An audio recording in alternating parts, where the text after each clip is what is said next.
আমাদের আজকের চর্চা আত্মীয়তা রক্ষায় মধুমাসে মধুফল। মধুমাসে মধুফল খাওয়ার রেওয়াজ গ্রাম বাংলার এক সনাতন ঐতিহ্য। এই সময়টা ছিল আত্মীয়তার বন্ধন নবায়নের এক অপূর্ব সুযোগ। বৈশাখ জ্যৈষ্ঠ মাসে আম, কাঁঠাল, লিচু, জাম, তেঁতুল, জামরুল, আনারস ইত্যাদি রসালো ফল পাকে। একসময় মধুফল ঝুড়িতে সাজিয়ে পরম যত্নে আত্মীয় স্বজনের বাড়ি নিয়ে যাওয়ার দেওয়ার এই রীতি কেবল আনুষ্ঠানিকতাই নয়, ছিল আন্তরিকতা প্রকাশের এক মুখ্য মাধ্যম। সে সময় গ্রামীণ সমাজে আত্মীয়তার সম্পর্ক ছিল খুবই ঘনিষ্ঠ। যাতায়াতের সুবিধা না থাকায় সবার সঙ্গে নিয়মিত দেখা হতো না। তাই এই মধুমাস ছিল আত্মীয় পরিজনের সঙ্গে মিলেমিশে সময় কাটানোর এক আনন্দঘন পর্ব। পাড়ার মেঠো পথ ধরে ছেলেমেয়েরা নতুন জামা পরে হাসতে হাসতে, খেলতে খেলতে খালার বাড়ি কিংবা মামার বাড়ি যেত।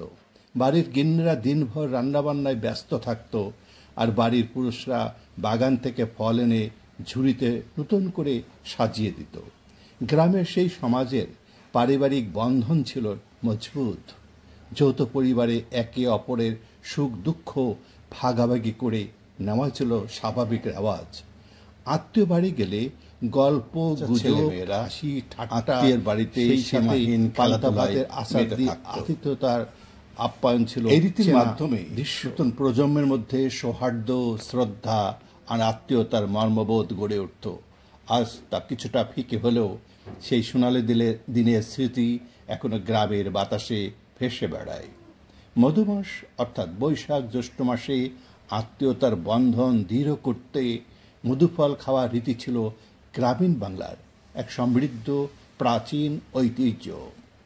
আম, কাঁঠাল, লিচু, জাম, তেঁতুল এসব মৌসুমি ফল আত্মীয় স্বজনদের ঘরে উপহার হিসেবে নিয়ে যাওয়াই হতো। এই প্রথা শুধুমাত্র ফল খাওয়ার মধ্যেই সীমাবদ্ধ ছিল না। এই প্রথার মাধ্যমে পরিবারে সৌহার্দ্য, বন্ধুত্ব এবং সামাজিক সম্পর্ক গভীর হতো। সে সময় পারিবারিক কাঠামো ছিল যৌথ এবং একে অপরের সুখ দুঃখে পাশে দাঁড়ানোই ছিল স্বাভাবিক নিয়ম। বড়রা ছোটদের আদর করত, ছোটরা বড়দের সম্মান দিত।